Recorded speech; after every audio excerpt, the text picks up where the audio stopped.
PSNA College of Engineering and Technology, a 37-year-old institution with inclusive educational environment, matching the 21st century skills and enviable placement records.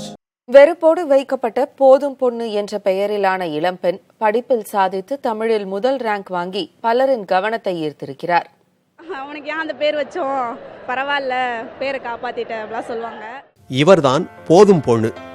Trichy அருகே ஒரு சிறிய கிராமத்தில் கூலி தொழிலாளி குடும்பத்தில் 4வதாக பிறந்த பெண் என்பதால் இதற்கு மேல் பெண் குழந்தையே வேண்டாம் என்ற நினைப்பில் இவருக்கு போதும் பொண்ணு என்று பெயர் வைத்தனர். தனது பெயரால் பல சங்கடங்களை சந்தித்த பிறகும் இந்த பெயரோடு சாதிக்கும் விருப்பத்தில் படித்த இவர் மாநில கல்லூரி பட்டமளிப்பு விழாவில் தமிழ் இலக்கியத்தில் முதலிடம் பிடித்து அசத்தி உள்ளார்.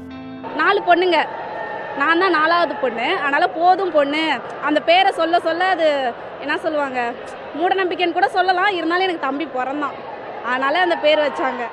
முதுகலை தமிழில் பட்டம் வென்றவரான இவரது கணவர் காசி வெங்கடேசன் தனது மனைவியின் சாதனையில் பெருமை கொள்வதாக கூறுகிறார்.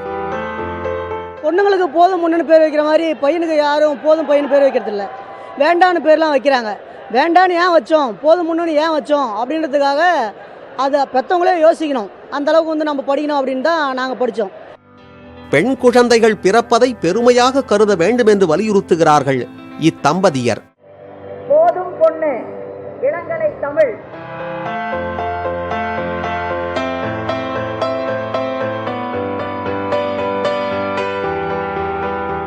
புதிய தலைமுறைக்காக ஒளிப்பதிவாளர் மதுவுடன் செய்தியாளர் ரமேஷ்.